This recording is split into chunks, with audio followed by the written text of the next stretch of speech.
and welcome to Know to Grow. I am your host, Lauren Wood, and we have some very interesting guests joining us today. We are going to be talking to Barry Postel. He is a second-year student, and Nick Wright is the advisor for the Agricultural Livestock Production Program at Miami Valley Career Technology Center. And I have just been fascinated learning about this program. Barry's mom actually works at WDT, and she and I have talked a lot about it, and it's just a really incredible program. So I am not going to be the one talking about it. I'm going to let you guys tell us all about it and what people need to know. We'll start with you, Nick. You've been there 2 years now. Tell me what you guys are excited about, what you're working on, and just what you'd like people to know. So it's a fantastic program. I do have to brag. I'm a graduate of the program, so this is I took over for my teacher that taught me in high school there at Miami Valley Career Technology Center, and it's fantastic. Has a great scope of agriculture as a whole in terms of we have some livestock on the farm. We have a row crop production portion of it. We also raise our own forage for our livestock. So the kids get to see a full circle of what agriculture looks like on a daily basis, just kind of scaled down a little bit. And quite a bit of land, though. It's a good sized production, right? Yes. So we farm about 70 acres total, 30 corn, 30 soybeans, and that varies from year to year during crop production. We usually raise about 5 acres of wheat for the kids to get a little taste of that. We produce some straw that way too, and then also we like I said, we raise our own hay for forage for our cattle. Now, do you come from an agricultural background? No, I did. I grew up in town in Brookville. I graduated from Brookville High School, and then just agriculture has always been a passion of mine. And graduating from the program really kind of spearheaded me into agriculture. So. All right. Now, how about you, Barry? This is your second year in the program. Do you come from an ag background? What got you interested? No, I live in just straight Trotwood City. I loved working with animals, working with plants. I own a plant business, Propo Stock on Etsy, and since then I've just been interested in all agriculture. I came to CTC originally just for agriculture, and I've gotten in multiple other programs there. In my lab, we do a ton of things from combining to work with animals to fixing, broken machinery so it can work again. And I feel that can better my ability and my class's abilities in the future for all programs we intend to go down. Because we don't just do farming. We can go from statistics of a farm and finances, learning the breedability of cattle, of hogs. We can learn how to grow. We can learn how to put together what was a cement block. We just do pretty much anything that you can on a farm, like Mr. Rice said, just scale down. Very cool. And you're already putting this to use, making money, right? You say you have your own business already doing, what is it that you're doing exactly? So I'm selling discounted plants online. Yeah. And I get about 20 to 30 sales a day. And That's incredible. My experience in agriculture, just from Mr. Rice's teachings in my lab, has helped my business exponentially since I got it started up. That is phenomenal. And is this something that you guys are really focused on, Nick, is getting the career path for these kids so that they, are making money in ag? Yeah, definitely. So one of our portions of the curriculum is called a supervised agricultural experience. And so it's something that students do outside of school that can either generate them income or just provide them with experience. Luckily, Barry's does both. And so his SAE is what we call it for short, is his Etsy business and selling cuttings and things like that. And so something that he came to the program with already, but like he said, using some agronomic sense and being able to put balance sheets and budgets together. I do need to brag on Barry a little bit. He was he was the top placing individual in the state, from our program in the state. And we took second as a team in the ag business contest. And so he's really kind of taken that portion of the curriculum and ran with it. So Very cool. How many students do you guys have in the program? We have 23 seniors and we have 21 juniors. So we just have juniors and seniors in our program. Okay, and this is something that I assume you're wanting to encourage younger kids to get into as they're coming up. How do you reach those younger kids and even tell them about it? Most definitely. So the one great thing about CTC is they have several satellite programs throughout schools within our district that are our ag programs that we have staff that from CTC that teach those agricultural programs. And so I came from a satellite program at Brookville High School where I taught agriculture there, and they have students as young as 8th grade and then all through high school, and so allows them to be able to get that experience a little earlier. Tell me what a typical day looks like for your students, Nick. So my juniors will get there in the morning. They arrive. Our school day starts at 8:05, and then I have them for 2 hours. We spend anywhere from 5 to 45 minutes, depending on what is planned for the day in the classroom. And then we have obviously our 70-acre land lab that we can go utilize, and then also we have a very large shop space that, like Barry referenced, we can work on our equipment. Typically, we spend a lot of time doing that because we break a lot of stuff, and so we got to learn how to fix it too. So that's one great thing about the program. Those students are with me, like I said, for 2 hours, and then my seniors I have for 3 hours.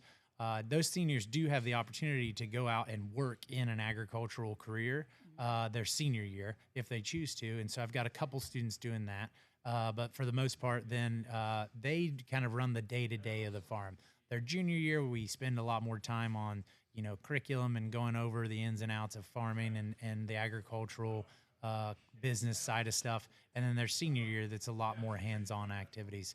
But for example, this morning we had a calf that we needed to treat. So the juniors, we went out into our land lab and got that calf into the chute and gave some vaccinations and gave some injectable antibiotics and treated that calf, and then sat back down in the classroom and talked about what we did and why we were going to go through those steps. So I love that both of you guys said you didn't come from an agricultural background. The students that are coming in, are most of them coming from an ag background, or are they similar to you guys and this is really their first taste of it? Barry, what would you say in your class? Probably 25%. So maybe about 25% of the senior class, and I would say that's a pretty accurate statistic, are from an agricultural production type background. But I've got students from all over, from Ansonia, as far north as Ansonia, Mississinawa, and then I have students from Miamisburg, locally here, Trotwood, Northmont. We have a vast kind of diverse group of kids. Yeah. It's pretty neat. What is the goal when they graduate? What do you want to have them prepared to do? We want them to be college and career ready. So when they're leaving our class, one of my big things is we follow up with our seniors that graduated from the previous year and make sure that that hopefully they are in a career or they're in a path of training of some type to gear them and get them prepared for a career. My students, a lot of I would say we're probably 50-50 split in terms of who goes to college and through a 4-year or even a 2-year program, and then who goes maybe straight into the workforce. We've teamed up with companies like Keystone Cooperative, Sunrise Cooperative, and these are ag co-ops here in Ohio that kind of offer a fast track program for some students. And so I have 2 seniors that graduated last year. One is working for Keystone right now currently, and one is working for Sunrise Cooperative currently through a program that they kind of recruit straight from the FFA from these students their senior year. So. And what are those jobs like? What are they doing in those positions? So I have the student that I have in that works for Keystone Cooperative. They kind of let them sample their 4 different areas. So they have an agronomy division, they have a energy division selling petroleum products and things like that, and distribution of those, obviously. They have a grain division, and then they have a livestock nutrition division. So they kind of split their first year up between those 4 divisions, and then allow those students to kind of, well, they're not students anymore. They're they're graduates at that point, allow them to be able to kind of choose their path or what suits them best. And they are really geared up on hiring students right out of high school and putting them into work right in through this kind of internship program. That's awesome. And then the students who are choosing to go to college, what kind of majors are they going towards? Which schools are they choosing? Yeah, What's so that track look like? we've got some students that are, trying to stay local and go through maybe Edison or Sinclair here. They both have agricultural programs. And then we have some students that go off to 4-year degrees. I've got a student at Ohio State ATI right now, majoring in animal science. One's at Wilmington, minoring in animal science and majoring in some education. I've got students that are out in Lakeland College. It's a community college, but on the livestock judging team out there, and doing some cool stuff. So very vast in terms of where they may head, but usually that animal production background or agronomy background is very typical. Agricultural education too. So going into as an agriculture educator or even like an extension agent too. So I know one of the things that I heard growing up from friends, like my grandpa sold the farm. I don't know how I can even get my foot in the door now because I'm not coming, with that land, with that already set up. What do you tell students who may be interested but don't feel like they have, the groundwork? Yeah, it is tough. Barry, do you remember the percentage of how many of the United States population that actually production farm? Was it 12? Less than 2% Wow. is what they say. So Wow. I've heard one now. And so ultimately, that number is getting smaller, but it's not impossible. Scale is one thing. So determining what your scale and what your scope needs to be is extremely beneficial. Personally, like I said, I didn't come from a production ag background. My family didn't farm. My wife, her family has a small farm in Preble County, and we've been able to utilize some tools and stuff. And we do so. We raise some brood cows at our house. We do some forage production and some small row crop acreage. So it's not impossible. But understanding the size and the scope and maybe where those niche markets are and taking advantage of those, you see that a lot here locally lately. Okay. Nick Wright and Barry Postel, we are going to be right back with you guys and hear a lot more about what Barry's doing with his business right when we come back.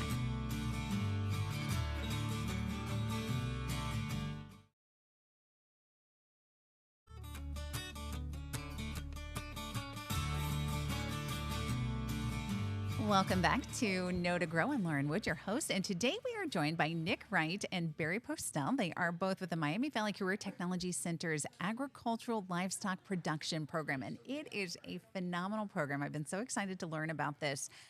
Really gearing students up for careers in agriculture, and not just when they graduate. You guys are getting involved. I mean, you're learning in class, but you also, Barry, you have your own business already. You are making money. You're gaining experience. It sounds like a pretty big deal. Tell us a little bit more about your business. You're doing plant sales. Is that right? Yes, ma'am.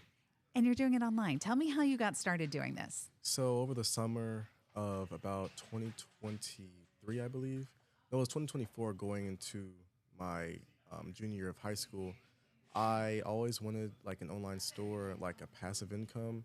And I knew I got into agriculture. And about then I started Stock, which is an Etsy store.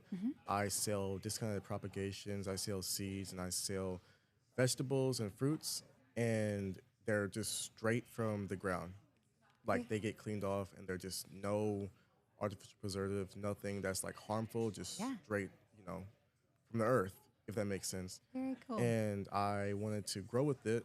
And from Mr. Wright's teachings, I learned many things about propagation. We learned, we had many lessons about leaf structure, about nodes, about stem cuttings, and it just helped my skill over the long run. And I went from making about $20 a day to now today I've made about $300 a day just from Stock. And that's pretty good for a 17-year-old. Absolutely. That's phenomenal. And you're shipping these all over. This is on Etsy. So you're not just selling here in Dayton and the Miami Valley. You're shipping these across the country, I assume? Yes, ma'am. All over the world as much as I can. The furthest I've been was from Nigeria. Oh my goodness. and they ordered about 30 propagations, and that was the biggest order I've had from Nigeria. Now, what types of plants are you selling? What's the most popular thing that people seem to be wanting? Pothos, honestly, it's a really common house Really? plant. You can find them pretty much anywhere, and Yeah. they're really cheap. You can get a nice sized pothos plant for about $12 at like Lowe's or Home Depot. Uh huh. Yes, ma'am. And what does it take to propagate? You said this is something that you learned from Nick. So honestly, it's just taking a cutting from like below the node of a leaf and just placing it in water. You can add like stimulant, which can help propagation, but that's just pretty much it. And I just want to help people grow my plants. I want to help them grow their plants, and it's been like a really good process so far. Very cool. So, is this something that you think you're going to continue with after you graduate? Is this a career path for you? Honestly, I'm trying to continue Stock along with me going in the medical field, but I feel like those two kind of blend together well, as being a college student is a little costly. Yeah. And I also want to continue agriculture. Yeah. Yes, ma'am. Tell me how you got into this. You said you didn't come from an agriculture background. You grew up in Trotwood. What made you interested in ag? I've been in plants since I was honestly born. My Yeah. mom's a gardener. My dad really, if he touches grass, it dies. And I found, like, just from outside, I like being outside, I like being in nature. I own many, I own bees, I own a colony of ants, I own many bird nests, and it helps me because I feel more connected to nature, as I know like many people in my generation are on their phones a lot, and I want to like break that. I want to be outside, be with nature, and just grow my abilities with it. Yeah. And Proper Stocks has helped me a lot so far. Did you ever dream that you'd be an entrepreneur at this age? No, ma'am, but I want to continue my faith with it, as I know with the right teachers and with the right abilities, with the right platform, I can do this. I can have a successful future, and so far it's been successful for me. What would you tell other students who might be watching this or hearing about this program for the first time? What would you tell them about getting involved in ag, getting started as an entrepreneur? If you're feeling iffy about joining ag or the FFA, just continue your dreams. As I didn't have any background in the farm. My mom, gardener, yes, but I had no, the first time I saw a combine was when I was in Mr. Rice class. And that's just a big growth for me. I went from not knowing how to start up a tractor to combining, and that helps just everyone around me. That helps me, that helps the teacher, that helps my classmates. If it's not agriculture for you, it could be livestock judging. I know a lot of people are into livestock judging. If it's not that, it could be FFA, and that's just everywhere. Along with FFA, I went to Boston, Massachusetts, which is just another thing that helped out at CTC and agriculture. It's just a trip all the way to Boston, Massachusetts to participate in the farm business management. I got eighth, and it just helped out a lot. It grew my abilities, it grew my skills, and it allowed a catalyst for me to continue my future. You mentioned seeing a combine for the first time. What has been the most intimidating thing that you have learned in this program? The land. I first time I saw the amount of land that MVCTC owned, it was crazy to me that we had to like plow, we had to put seeds in the ground, we had to harvest this, we had to maintain all the land and put manure down. It was just a lot, but I knew that I could do it with the right teacher, and I luckily got the right teacher. Very cool. Where is the land at, Nick? Where exactly is the farm? So all of our land is on Hoke Road, and Okay. so we do have the school is on the east side of Hoke Road, and so most of the predominant amount of our land is behind the school there, to the east of it. Okay. But we do have some acreage across the street from the main building there. So Barry said, he made a conscious decision to not be like a lot of kids in his generation, be on the phone all the time, all that. What you see with Barry, the success that he's had, is that something that is common with your students? Like if somebody comes in, can they look at Barry and say, I can do this, I want to be like him? most definitely. there's just something about agriculture I think brings that out in kids. I feel like I kind of cheat as a teacher because I get the better kids because they're kind of, like I said, the curriculum just kind of draws the good ones. But our FFA program, not only locally through MVCTC, but then also nationally, I mean, it's the largest student leadership organization in the United States. I think there's over 1 million students now, and the opportunities that it offers to these kids, like Barry spoke of his trip. Yeah. We do a national convention trip every year that 70, 80,000 students get to go to, hone their leadership skills. They have several CDEs or competitions, which is what Barry was referring to for our ag, our farm business management test.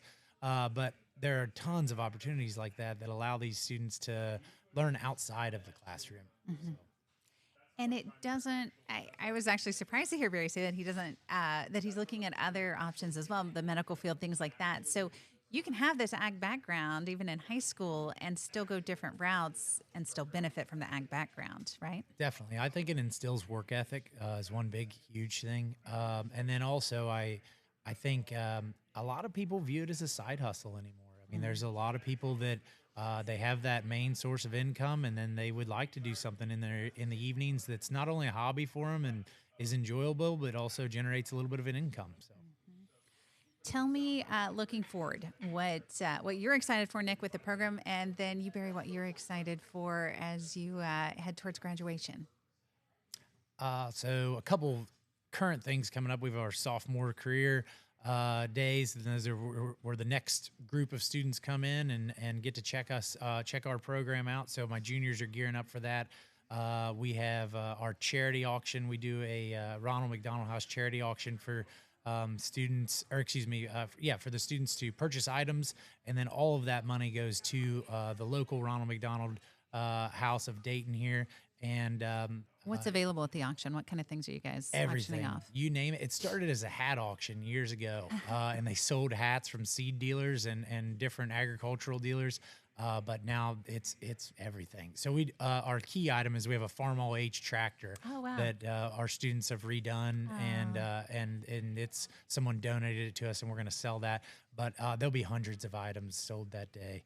So, but that, and then our show pig program is kind of growing, and it's been fun to see that. So I'm anxious. The kids have chose some neat, unique sires this year to breed our sows to, and those litters are due in the next month. We've got calves that are going to be born in the next month, and it's just the next thing that's coming is exciting to see. And we've got something new coming every day. So. Are these the animals that we'll be seeing at like fairs next year, or other we sell a lot of our pigs locally to kids that are shown in the fair, but then we've had some that went to we sold some to New York last year, some in Indiana.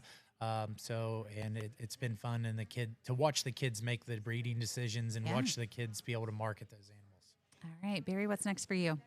Honestly, the sows being born, like the pigs being born, I'm really interested in it, as I was a part of, being able to see who breeds our pigs. And honestly, the auction is really interesting. Last year, it was honestly very fun seeing, people buying a pie for like $300. And I just want to see, us hit our goal. Yeah. Because I fully believe we can do it. And I just want to be a part of that community. Very cool. Barry, if somebody wants to buy a plant from you, what do they need to search on Etsy? Stock. Okay. And currently, our shipping is a little bit like more expensive as is winter, and I'd rather not have plants go out that die. Yep. I just a little heat pack into it, but that's just growing, my business as much as I can. Very cool. And then, Nick, if somebody wants more information about the program, go to the website, or what's their best option? MVCTC.com. And then also any students that are interested, we've got an open house coming up, all sophomores in our district. Come on out, check us out. Don't check out our program only, but I mean, CTC is a great school that has tons and tons of career programs available to students. So. All right, Barry Postel and Nick Wright with the Miami Valley Career Technology Center's Agricultural Livestock Production Program. Thank you guys so much for being with us today. Thank you.